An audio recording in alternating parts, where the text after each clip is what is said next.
November 21st, 1918, 9:10 a.m. Payswalk Military Hospital, Pomerania. A slushy snow falls at an angle, its icy needles clinging to the window panes before melting into watery streaks. The air in the ward is thick, with the smells of iodine and burning coal. A corporal named Adolf Hitler lies in a narrow bed, his eyes still sensitive from a gas attack suffered weeks prior. News has just arrived that Germany has signed an armistice, ending the war. The men around him react with curses or descend into stunned silence. One soldier slams his tin cup against a radiator in frustration. Though the war is over, the atmosphere in the room feels like utter defeat. Hitler is 29 years old. He is not a politician, nor even a low-ranking officer. He's a messenger, a runner who has carried orders through trenches that averaged about 5 to 2 meters in depth, according to some sources, all while enduring artillery barrages that, in the final offensives, could unleash 4 to 6 shells per minute per gun, for hours on end. By 1918, German infantry units had already suffered losses exceeding half of their original strength, as indicated by some reports. The scale of the devastation is almost impossible to comprehend, yet Hitler internalizes it, reducing it to a simpler, more digestible narrative: betrayal. When he is discharged from the hospital, Munich is a bleak landscape of hunger and swirling rumors. The streets are teeming with demobilized soldiers, men with missing limbs or haunted expressions. Meat is scarce in shops. The Bavarian Revolution has recently overthrown the monarchy, and councils of workers and soldiers are fiercely debating who will control the future. Red flags now hang where royal crests once proudly flew. Hitler has no family in the city, and no career awaits him. He has only one thing: a desperate need to belong to something powerful and resolute. The army, anxious to monitor radical political activities, retains some soldiers as informants, and Hitler is assigned to attend political education courses and to report on the activities of small political parties. It's a menial task. He appears in smoky beer halls where men shout over the din. He listens, positions himself near the exits, and takes notes. He appears to be just another disgruntled veteran, until he begins to speak. September 12, 1919, evening. Sternecker Beer Hall, Munich. Rain patters against the awnings. 20 to 30 people are seated at long tables. They comprise the German Workers' Party, DAP, a tiny nationalist group, seething with anger at the Treaty of Versailles. Hitler is present as an observer. When a man in the audience suggests that Bavaria should secede from Germany, Hitler explodes. His voice, sharp and nasal, is suddenly unstoppable. He vehemently attacks the notion for minutes, constructing argument upon argument, his delivery far exceeding the room's expectations. All eyes turn to him. The party leader, Anton Drexler, approaches him afterward and offers him a membership card, which Hitler accepts. The next step is in destiny. It's simply work. He discovers that speaking feels like breathing. He begins giving regular speeches, crafting slogans, and drawing crowds that exceed the hall's capacity. He is not a theorist, but a performer of grievance. He transforms Germany's humiliation into a plot complete with villains and a promised reversal. In rooms filled with men who feel wronged by history, he provides them with a script and a role to play. He also learns the art of organization. By 1920, the DAP becomes the NSDAP, the Nazi Party, and adopts a platform blending nationalism, anti-Semitism, and anti-communism. Hitler insists on the use of potent symbols, and the swastika appears on banners like a brand. He demands unwavering discipline at meetings and promotes the use of enemy images, Marxist Jews, and the November criminals. These ideas are hateful and based on falsehoods, but they are emotionally effective, simplifying chaos into a clear target for blame. Street power grows in tandem with speech-making. To protect rallies, the party forms a paramilitary wing, the SA. Initially, they are simply rough veterans wielding clubs, but they evolve into stormtroopers clad in brown shirts. By 1923, the Nazi Party claims tens of thousands of members, around 55,000 by some estimates. The SA swells with unemployed fighters seeking purpose and pay. Their clashes with communist groups turn Munich evenings into running battles involving pistols at close range, bricks, and truncheons. The casualty numbers in these street fights are lower than during wartime, but the atmosphere is similar. Fear, adrenaline, and a sense that politics has become a physical confrontation. Hyperinflation in 1923 intensifies the atmosphere. A loaf of bread costs billions of marks, and wages arrive in wheelbarrows, only to be worthless by nightfall. The French occupation of the Ruhr adds insult to injury. Bavaria flirts with separatism. In cafes, people discuss Mussolini's recent march on Rome and wonder if Germany needs its own march. Hitler listens, sensing an opportunity. November 8th, 1923, 8:30 p.m. Berger Brauchler Beer Hall, Munich. The hall is packed with over 3,000 people, according to some reports.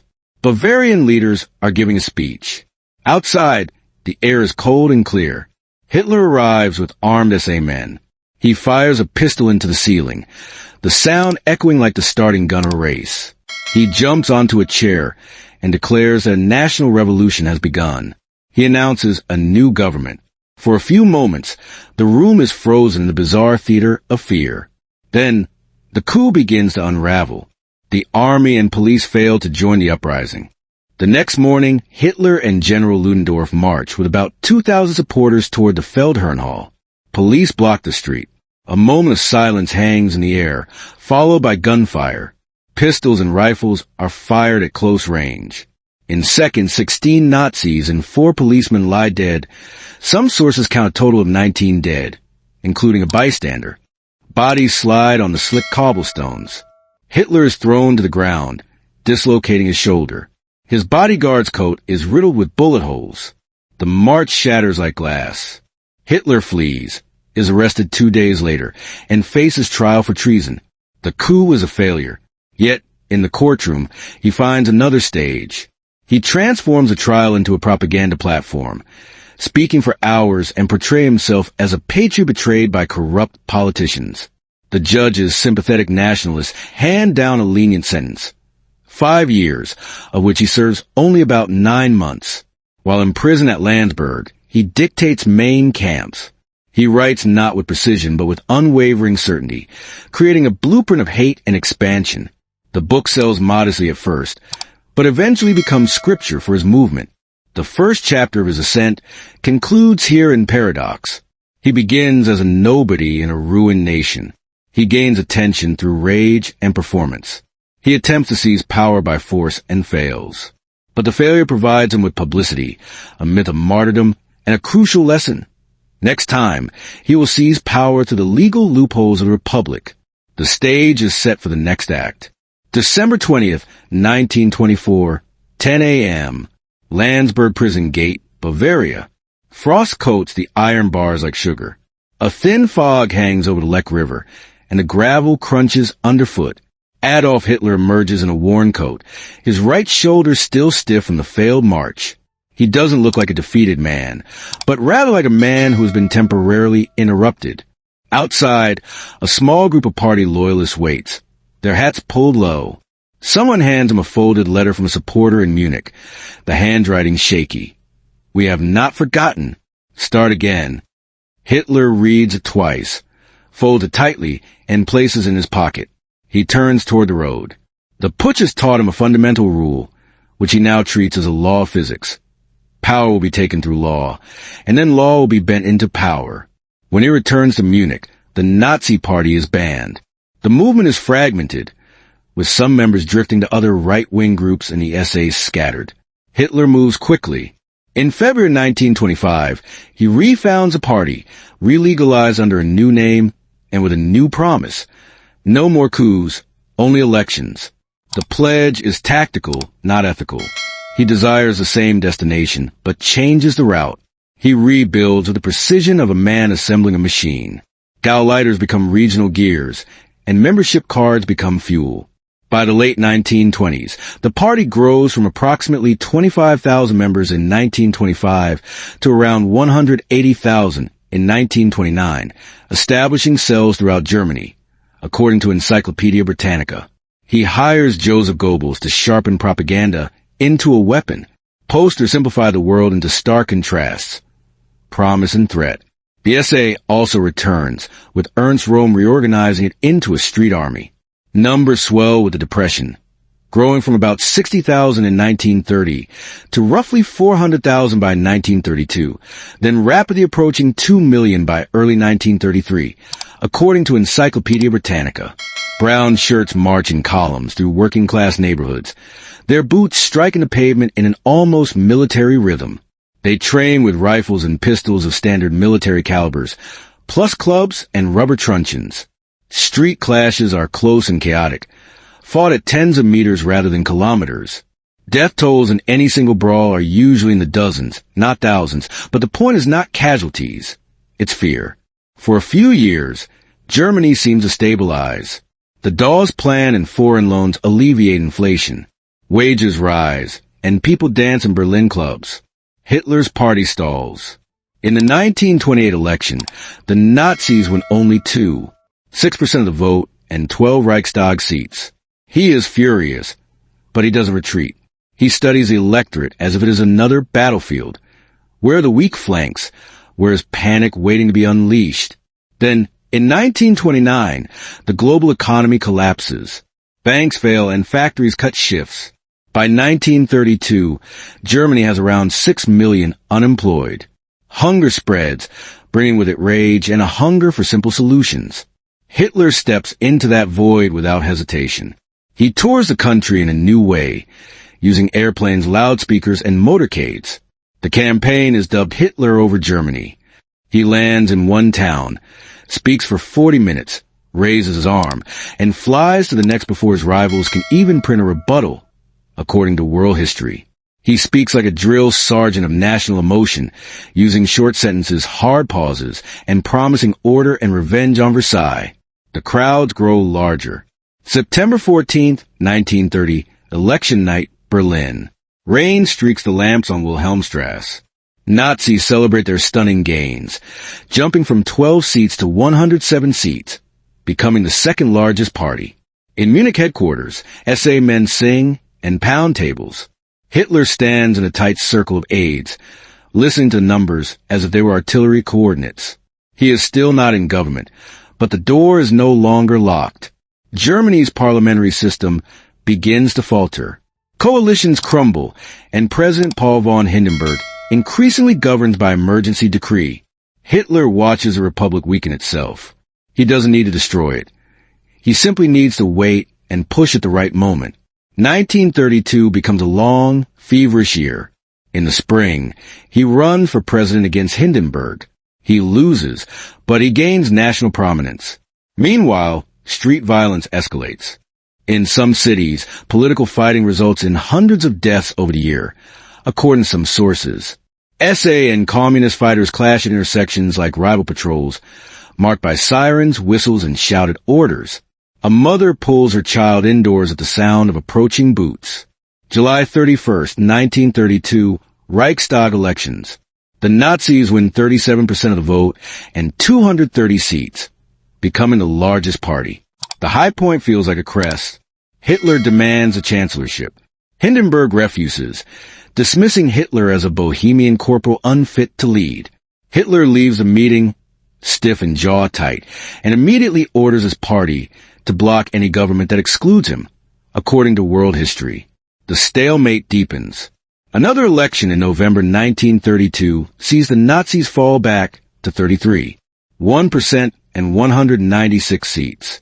Some conservatives believe the Nazi surge is fading. They misjudge the depth of decay in the Republic, focusing on percentages while Hitler focuses on paralysis. Behind closed doors, right-wing elites conspire.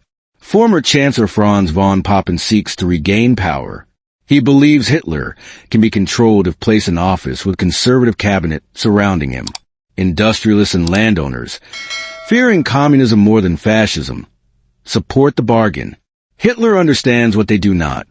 Once inside the building, he will take control of the entire structure. In the final days of January 1933, the preparatory phase ends. Hitler sits in Munich, strategizing while trains carry SA units toward Berlin for show of force. Their numbers, hundreds of thousands nationwide, serve as a silent warning to anyone contemplating blocking the deal. He writes a short note to Goebbels. "We are entering the gate. Keep the pressure on." It is not poetry but a command. The collision is imminent. The Republic stands on thin ice, and Hitler is stepping on it with full force. January 30th, 1933, 11:30 a.m., President's Palace, Wilhelmstrasse, Berlin. A weak winter sun hangs low over the snow-dusted Tiergarten. The air is dry and biting. Cars pull up to the steps with a soft crunch of gravel. Inside, the corridors smell of waxwood and old paper. Adolf Hitler walks quickly, his coat buttoned tight at the throat, his hat in hand. Franz von Papen walks beside him, already wearing the smug smile of a man who believes he is about to manipulate someone else. Upstairs, Paul von Hindenburg waits. At 85, he is stiff-backed, a war hero still thinking in Prussian terms. He signs the appointment with a slow, weary flourish. Hitler becomes Chancellor of Germany, head of a coalition cabinet with only 3 Nazis in it. Papen believes the numbers will contain him. He later whispers, "We hired him." Hitler is not hired. He is admitted. Berlin hears the news that afternoon. At dusk, SA columns begin marching toward the Brandenburg Gate. Torches flare in the wind. Boots hammer the street in a marching rhythm that transforms celebration into intimidation. They chant his name like a drill command. The torchlight procession is not spontaneous. It is a demonstration of orchestrated power. Hitler stands at a window of the Chancellery, watching the river of fire. Goebbels notes in his diary, "It's like a dream." The dream is about to be imposed on everyone else. The first move is speed. Hitler tells his cabinet he needs new elections to stabilize the nation. Hindenburg dissolves the Reichstag. The vote is scheduled for March 5th. In the weeks leading up to the election, SA and SS men flood the streets, tearing down opponents' posters, beating organizers, and disrupting meetings. Their brown shirt patrols carry clubs and pistols. Many use standard 9 by 19 mm parabellum sidearms, effective at 25 to 50 meters in street fights, where most shots are fired at under 20 meters. Exact distribution varied by unit. Violence is constant, not yet total, but sufficient to shift fear toward obedience. Then comes fire. February 27th, 1933, 9 p.m. Reichstag building, Berlin. A cold wind sweeps across the lawns. Guards smell smoke before they see it. Flames erupt behind the dome windows, orange against the black sky. Fire engines arrive within minutes, but the heat is already raging through the plenary hall. A Dutch communist, Marinus van der Lubbe, is found inside. Whether he acted alone or as a pawn remains debated, so historians note Dio Emotiso Ongwan.